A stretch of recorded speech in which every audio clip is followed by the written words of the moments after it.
जय श्री कृष्णा। राधे राधे। आप सभी को गुरु पूर्णिमा की हार्दिक शुभकामनाएं। आज इस पावन अवसर पर अपने सुनेंगे गुरु पूर्णिमा की कथा। गुरु को ब्रह्म विष्णु और महेश के समान माना जाता है और उन्हें साक्षात ब्रह्म ब्रह्मा के रूप में नमन किया जाता है। गुरु पूर्णिमा जिसे व्यास पूर्णिमा भी कहा जाता है, यह एक महत्वपूर्ण त्यौहार है जो गुरुओं के प्रति सम्मान व्यक्त करने के लिए मनाया जाता है। यह दिन वेद व्यास जी के जन्मदिन के रूप में मनाया जाता है, जिन्हें हिंदू धर्म में सबसे महान गुरुओं में एक माना गया है। गुरु पूर्णिमा का भक्त अपने गुरुओं का आशीर्वाद लेने के लिए, उनके प्रति अपनी श्रद्धा व्यक्त करने के लिए उनसे मिलते हैं। यह दिन ज्ञान, शिक्षा, मार्गदर्शन के महत्व को याद करने का भी एक सुनहरा मौका होता है। हमारे सनातन धर्म में गुरु को बहुत ऊंचा दर्जा दिया गया है। गुरु का अज्ञान को, अंधकार को दूर करने वाला और सत्य के मार्ग पर ले जाने वाला माना जाता है। तो इस दिन सभी अपने गुरुओं से मिलते हैं और उन्हें सम्मान देते हैं, वे उपहार भी देते हैं, उनके प्रति अपनी श्रद्धा व्यक्त करते हैं। गुरु पूर्णिमा का यह संदेश है कि ज्ञान और मार्गदर्शन के बिना जीवन अधूरा है।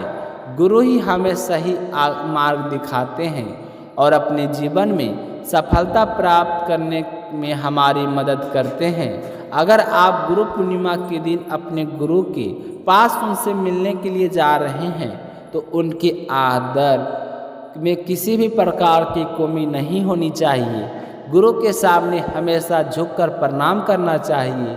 भूलवश किसी भी चीज़ का अभिमान करने उनके सामने ना करें, इस बात का पूरा ध्यान रखना चाहिए।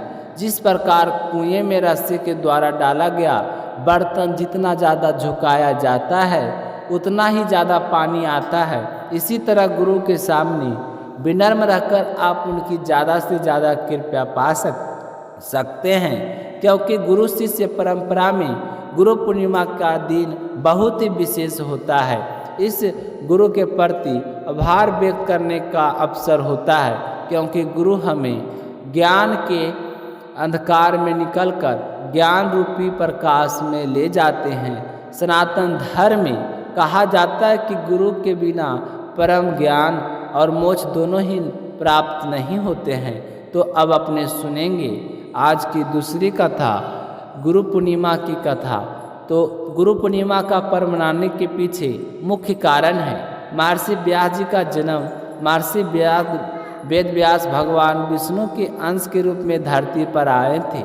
उनके पिता का नाम ऋषि पराशर और माता का नाम सत्यवती था।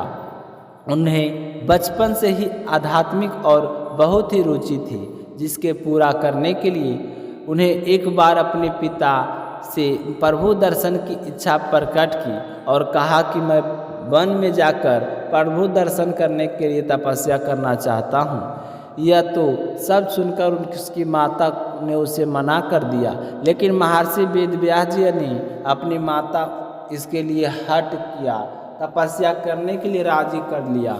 लेकिन उसकी माता ने उसे आज्ञा तो दे दी, लेकिन कहा कि जब घर का ध्यान आए तो वापस लौट आना, घर के द्वार तेरे लिए हमेशा खुला रहेंगे। तो इसके बाद वेद व्यास जी अपने माता पिता की आशीर्वाद लेकर तपस्या करने के लिए वन में चले गए और वहाँ जाकर उन्होंने कठोर तपस्या की। कठोर तपस्या से प्रसन्न होकर भगवान के आशीर्वाद से वेद व्यास जी को संस्कृत भाषा का ज्ञान हो गया। इसके बाद उन्होंने वेद, महाभारत, 18 महापुराणों एवं ब्रह्मसूत्र की याचना की। लोगों को वेदों का ज्ञान देने की वजह से ही आज उन्हें गुरु पूर्णिमा के दिन प्रथम गुरु के रूप में याद किया जाता है। जिन लोगों के कुंडली में गुरु कमज़ोर होता है उन्हें गुरु पूर्णिमा के दिन गुरु की पूजा अवश्य करनी चाहिए, जिससे गुरु मजबूत होता है और जीवन में आर्थिक संपन्नता बनी रहती है। अब सुनेंगे हम दूसरी कहानी एकलव्य की गुरु दक्षिणा की। महाभारत काल में एकलव्य नाम का एक बहादुर लड़का था। जिसका पिता हिरण्यधनु हमेशा एकलव्य के जीवन की आगे बढ़ने की सलाह दिया करते थे और कहते थे कि यदि परिश्रम करोगे तो निश्चित ही इस दुनिया में सर्वश्रेष्ठ स्थान पाओगे। तो एकलव्य अपने माता पिता की यह बात बड़ी ध्यान से सुन रहा था। वह अपने माता पिता को मानकर धनु विद्या सीखने के लिए गुरु द्रोणाचार्य के पास गया, लेकिन द्रोणाचार्य ने धनुष विद्या सिखाने से साफ मना कर दिया। जिसके पश्चात एकलव्य दुखी अब मन से अपने पिता के पास आया और सब कुछ बता दिया कि कैसे गुरु द्रोणाचार्य ने धनुष विद्या सिखाने से मना कर दिया है। तो एकलव्य की बात सुनकर एकलव्य के पिता ने कहा कि हमें भगवान मिलते हैं क्या? लोग मूर्ति बनाकर पूजा करते हैं, ना तो तुम भी अपने गुरु की मूर्ति बनाकर धनुष विद्या का अध्ययन शुरू करो। तो यह बात एकलव्य को पसंद आई। उसने अपने पिता के कहने अनुसार गुरु द्रोणाचार्य की मूर्ति बनाई और धनुष विद्या सीखने शुरू कर दी। वह अपने गुरु द्रोणाचार्य की मूर्ति से प्रेरणा लेकर मन में एकाग्रता के साथ एकलव्य धनुष विद्या सीखने लगा और फिर ऐसे एकलव्य धनुष विद्या के आगे बढ़ने लगा। इस तरह निरंतर अभ्यास करते करते एकलव्य धनुष विद्या में निपुण हो गया। एक बार फिर की बात है कि गुरु द्रोणाचार्य अपने शिष्य पांडवों और कौरवों के साथ जंगल से गुजर रहे थे। उन्होंने देखा कि एकलव्य कुत्ते की आवाज़ को निशाना साधकर बाण छोड़ रहा है, जो सीधा कुत्ते की मुंह में जा रहा है। ऐसे एक एक करके बाण से कुत्ते का मुंह भर गया। यह सब देखकर गुरु द्रोणाचार्य बहुत ही आश्चर्य हुआ और वे एकलव्य के पास पहुँचे और बोले कि तुम ये सब सारी बात गुरु द्रोणाचार्य को बता दी और बताया कि आपको हमने अपना गुरु माना है। तो गुरु द्रोणाचार्य एकलव्य की बातें सुनकर अर्जुन का सर्वश्रेष्ठ धनुधर बनाने का वचन आ गया कि उन्होंने सोचा कि एकलव्य तो अर्जुन से भी सर्वश्रेष्ठ है, तो वह सबसे ज़्यादा सर्वश्रेष्ठ कैसे होगा।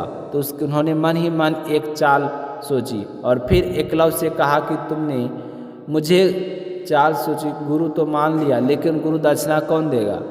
तो गुरु यह बात सुनकर एकलव्य ने कहा कि हे गुरुदेव, आपको चाहिए वह मुझे बता दीजिए, मैं अवश्य आपको गुरु दक्षिणा दूंगा। तो एकलव्य की बात सुनकर गुरु द्रोणाचार्य ने कहा कि तुम ऐसा करो, दाएं हाथ का अंगूठा मुझे दे दो। तो इसके बाद एकलव्य ने एक पल भी नहीं सोचा, गुरु के चरणों में अपना अंगूठा काटकर अर्पण कर दिया। गुरु द्रोणाचार्य ने ऐसी दक्षिणा इसलिए मांगी कि एकलव्य अपनी जिंदगी में फिर कभी बाण नहीं चला सके और अर्जुन सबसे सर्वश्रेष्ठ धनुधर हो। तीसरी कहानी अब सुनेंगे अगले दिन।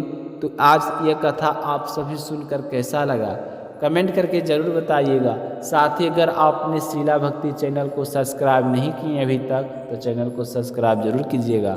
मिलते हैं अगली व्रत कथा को लेकर, तब तक अपना ख्याल रखिएगा।